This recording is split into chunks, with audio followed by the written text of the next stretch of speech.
So here I am. I turned the camera on, as one does. Don't know what I'm going to say, but we'll figure it out together. A few days ago,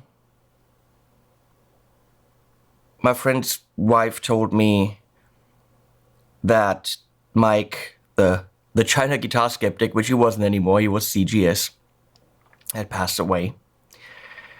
And this wasn't out of nowhere. We knew it. The people that, if you've seen his channel, have watched the channel, he gave you constant updates about his health.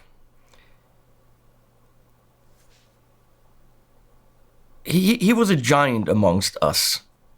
This is a small community, us people that do guitar videos on YouTube. It's an unimportant community. Nobody should really care about what we do and why and whatever. But by doing the same job, and for him it wasn't a job, we have a common thing to talk about. And we talk about it at Gear Street. So, since the first Gear Street, I can count the number of times I've seen Mike in a not Gear Street shirt on, like, I don't know, 3 fingers. I only know him in these colors, in these shirts, which meant the world to me.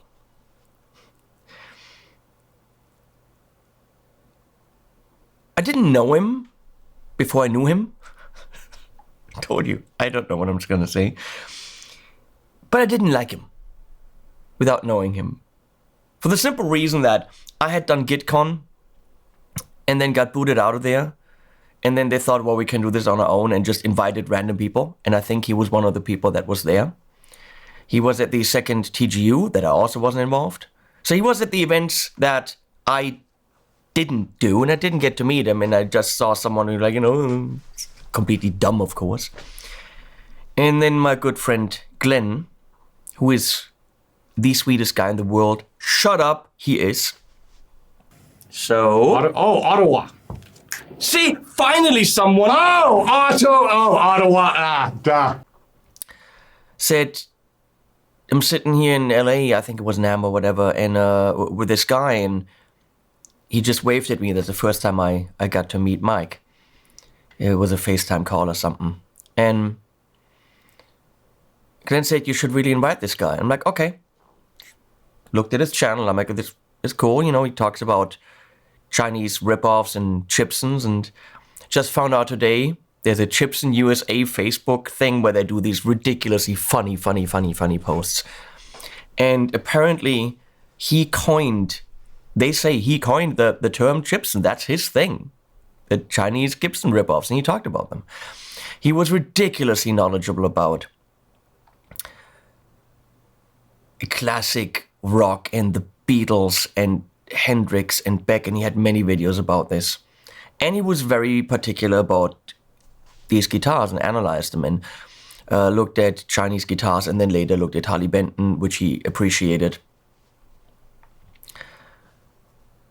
So he came to Gear Street, and from the moment he hit, I had never actually met him in person, and from the moment he hit the street, literally, he's like, how can I help? Where can I help? What can I do? The most accommodating, helpful person you will ever meet.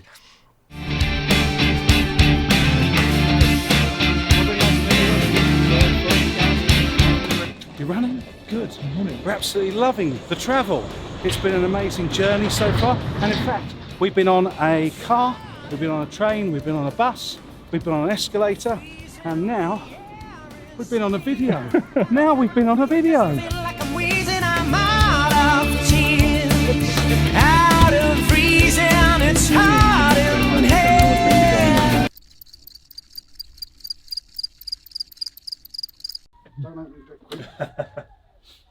So here we are. We have a very, very special doorman today. So YouTuber Dorman, we've never he met. doesn't Really know. nice to meet you. RJ. China Mike. Oh, nice to Good meet morning, you. great to meet you, RJ. Come to our Here, rescue. welcome to my home. Welcome to my episode of Cribs. This is RJ Cribs.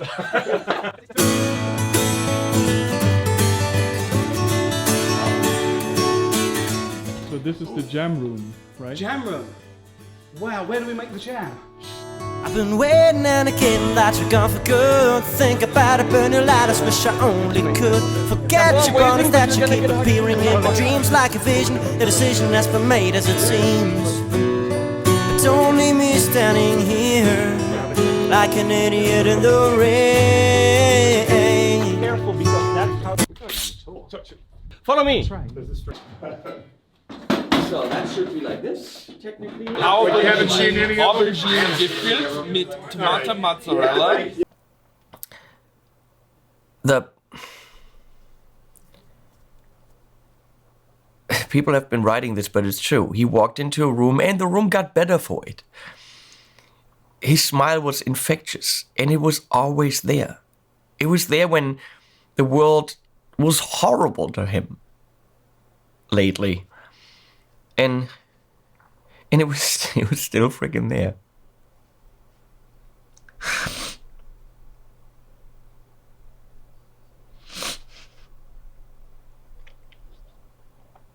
So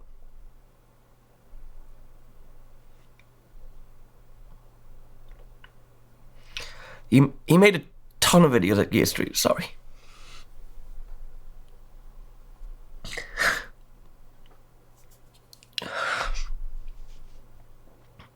Mike Le Milton from the Le China, Le Guitar, Le Skeptic. That's the one. That's very Le French. You've rubbed off on me this week. It's been...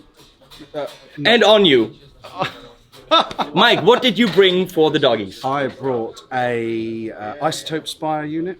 Whoa! I brought a vintage Statesboro Whiskey Sour guitar. What? And I brought some Sennheiser SD25 noiseless headphones. For sure. And the animals will most certainly thank you. We need those pussies dry. We do. And from when he picked up these shirts, that was just how I knew him.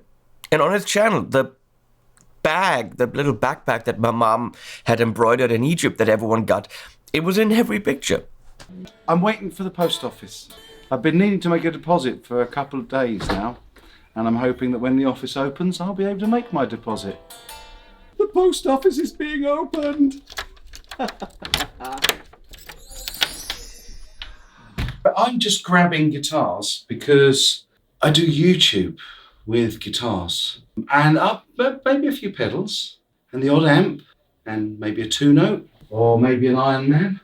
But I definitely think that this pink Ibanez, or Ibanez, would be a good thing to play with this. Gay Warriors. Huh? Gay Warriors. Gabe? You know Gabor? No. Gabor? He said he's going to come over here and hit you in the mouth. Tell him to do that. So you got What is your competition. thought? Are you ready to hit him in the mouth? You're in here now as well. You booked. Not officially yet, but I know we can do it later. Can I see your booking, please? I left it in my other pants. So Gear Street 2, he was there. It was only the Brits and some Europeans because they had COVID.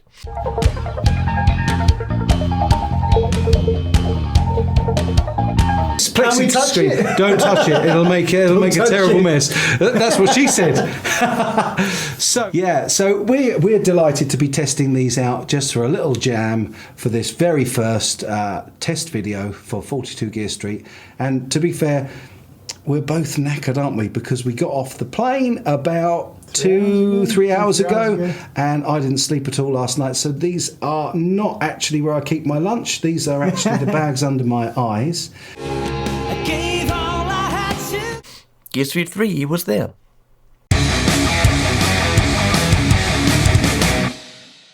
Hey folks, and welcome back to CGS channel. And I'm delighted to be joined by the inimitable, I can't even say it, Mr. John Brown. Hello, how are you doing, dude? Yeah, I'm good. How are Really you? good to see you again. Last year, all over again. Yeah, it was really fun last year too. Really fun. Wicked.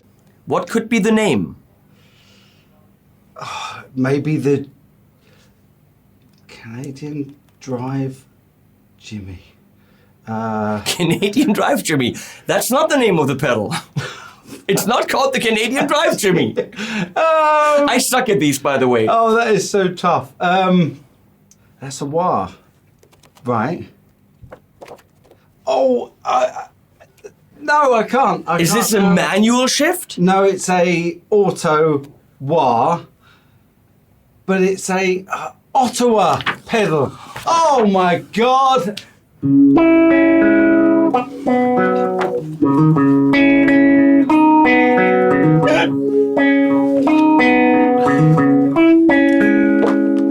You fucker! Get out of here! Gear Street 4, he was there. And we knew at Gear Street 2 that something was off. It could have been one thing or another thing, and we were all hoping it was one thing and not the other thing. And he had slightly slurred speech, and then it was fine again, and then it wasn't. And then it was fine again.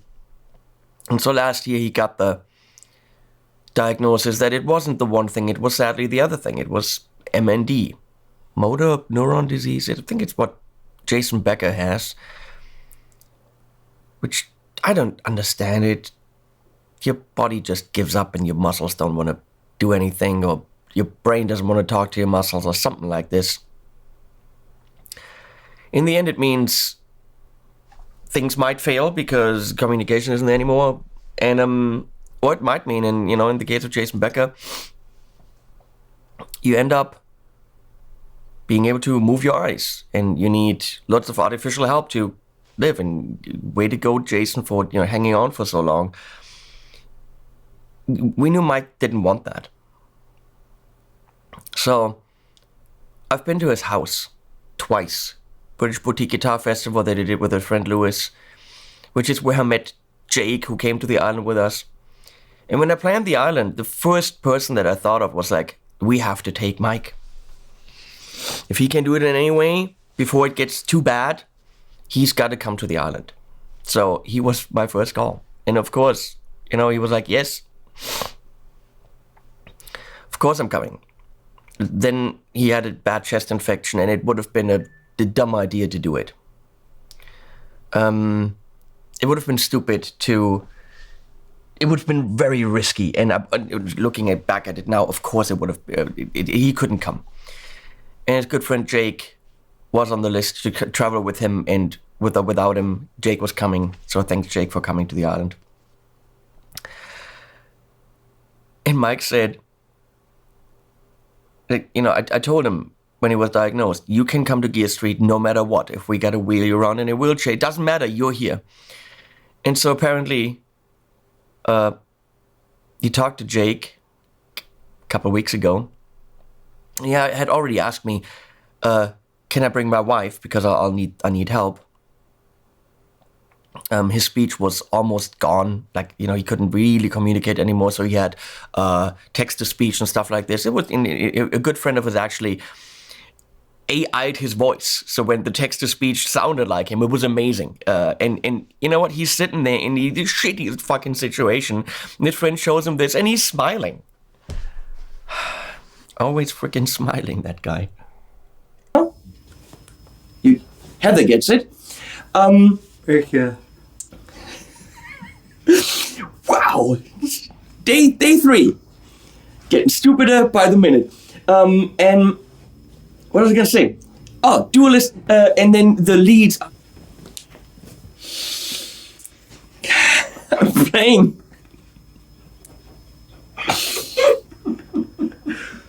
I'm playing Italian here.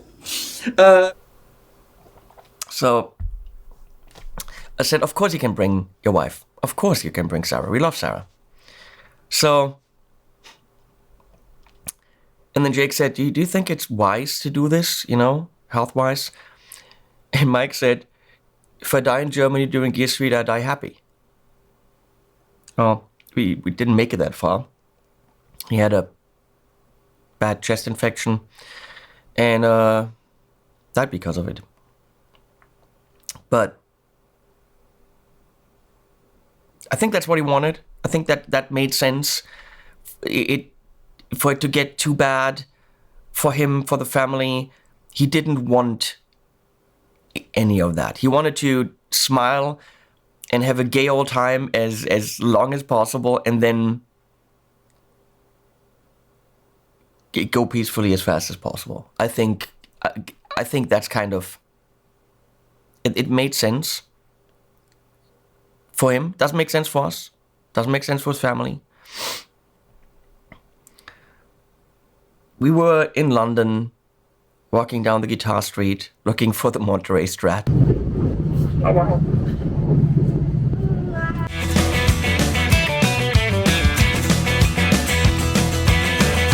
For that. Mr. Humphries definitely needs to talk about this.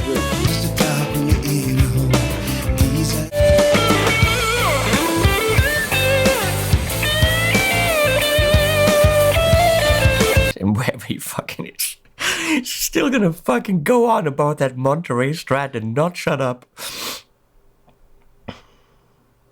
If there's one thing positive to take away from him passing, it's that we don't have to hear about the fucking Monterey Strat anymore.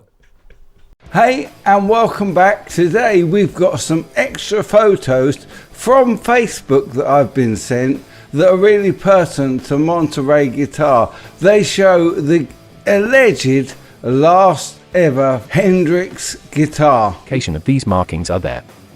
However, when we look at the found guitar in its original state, and the fact that the serial number does not appear in the book. God, rarely have I seen that much outpouring of love on social media from so many of my friends about someone, because everyone freaking loved that man. And it was so easy. I want to have a review with only disgusting words. Go. No. Oh no. It was so easy because he was so good. He was so, I mean, I'm an asshole sometimes, and I'm egotistical sometimes. I mean, I'm not a horrible person, but you know, we all know that somewhere we're not perfect. And he's just, I've never seen him not positive. We cried together when he told me about it, and when he left Gear Street 4, he was hugging Leslie, and they were, you know, crying their eyes out, and he was, you know, saying goodbye. But he was here. He was doing videos. He was in videos with people. He couldn't talk anymore. He was in videos with people smiling and doing stupid things. I was at British Boutique Guitar Festival, and I called him Heather holding a pedal, and he was laughing his ass off. But Rob didn't have time. I'm here with his daughter Heather, who is manning his huge pedal. The great thing about being part of this community and him having been part of this community is we have videos. We have so many videos of Mike sitting there with us, being stupid, laughing. We have so many anecdotes that we're sharing of him in the middle of the night with frickin' Jamie Humphries throwing pork knuckles through someone's window in the hotel. I mean, being all rock and roll and The Who and being rowdy. We have the Heather video. We have the Walrus Audio Juliana drift function video, where we have so many fun things we did together where cameras were present and where cameras weren't present. His wife sent me a picture. I have to see if I can find it, of me having my first full English. And it was Adam Steele. Was Jake there? I don't know. I don't think so. It was Adam Steele. It was Mike and Tom James from Elevated Jam Tracks in this tiny little British thing. I will never forget this beautiful day in February. And we're having my first full English. I freaking loved it. There's a lot of good memories. So what does he do? He goes and records a song that he had written when his son was born. That literally talks about, and how did he know? I don't know. Him dying at some point and saying, you know, I'll carry you. Oh my God. And said, you know, please show this to the kids when I'm gone. And his wife posted, and we're all, you know, Andy and everyone, we're just like listening to him saying, you'll be okay. And who knows, one day maybe my children will watch it as well. But this is a song I wrote for them.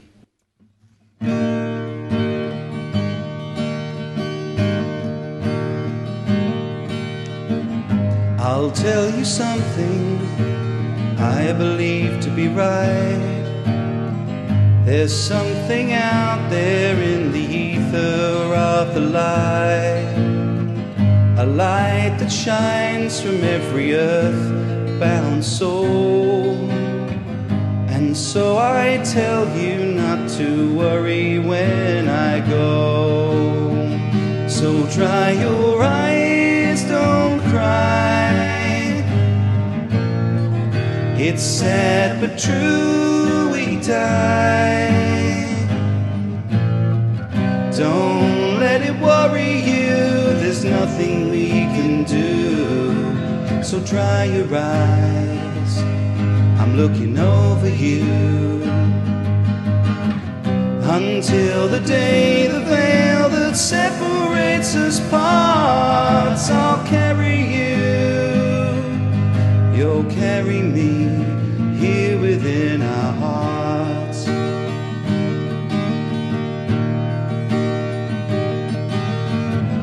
We spend a short time on this earth, so be kind to all the folks you meet, and someday you may find a restful peace in the one place you want to be.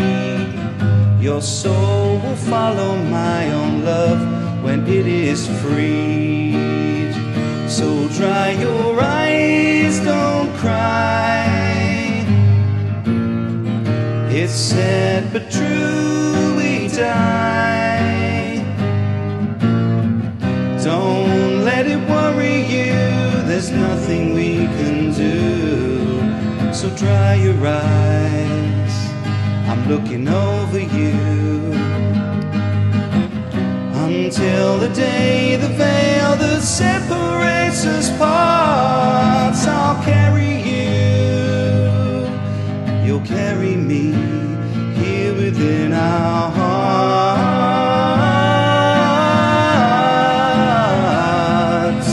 I'll carry you, you'll carry me here within our hearts.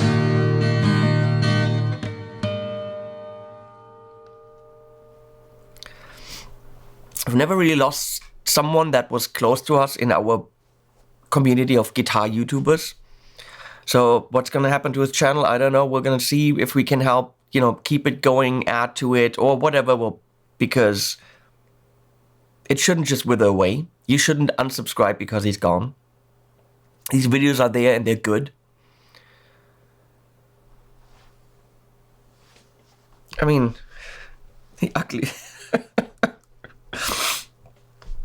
ugliest fucking shirt ever in the world. I mean, Gear Street 1, this is a horrible, horrible shirt. And he's right there above the logo, smiling. Look at all these idiots. And he is right there.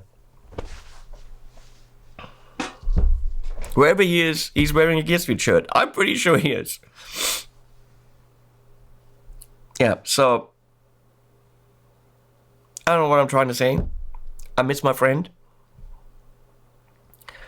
And go to his channel. Watch videos. Watch videos that he was in. You'll be hard pressed to find someone with that much integrity and willingness to help and talent. Oh, he was a good singer, which I didn't really know. He never he's like, well, I'm not a great guitar player. Well, you could hold a freaking tune on guitar. You weren't a bad guitar player, but you could sing. And he coached drama and musicals. His kids are all super mega talented, and they're the nicest freaking kids in the world. His wife is the nicest freaking person. There are many horrible people in the world that this could have happened to, but no. Nature is fucking cruel. We have a couple of months before Gear Street in August, and we will try our very best to have him be there with us in whatever way possible, to honor his memory, to do some fun things that he would have loved, because nobody deserves it more than him. He actually frequently and not just me, many other people, in messages, in person, had no trouble at all just saying, I love you, man. And the people that matter to us, I think we should just, say that more. No masculine male bullshit. If you love someone, just freaking tell them. I wrote to Glenn Fricker the other day, I love you, man. Glenn Fricker, okay? So, before it's too late, tell people you love them. I have the shirts from the island, same colors and everything. And he couldn't come. And I was gonna send him one because I know he would have freaking loved that. I waited too long. And I always regret that because I know for 5 minutes that would have put a smile on his face and he would have won it proudly. A couple of us, Andy Glenn, John Brown, Adam Steele, we wanted to go in once he left the hospital after the infection, wanted to go visit him. It was our last chance to see. There's a song that's called that, whatever. I miss my last chance to see. I miss my last chance to see. I have missed my last chance to see. I have really missed my last chance to see.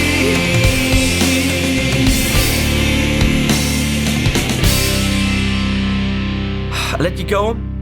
This week's very important for me because tomorrow, Sunday, my course launches, and that's a big thing. I've been working on this for over a year, and I've been working my ass off. I've had 16-hour days trying to get this thing happening, and it should have been the focus of my week. It should have been the thing that I'm doing, and that doesn't seem important anymore.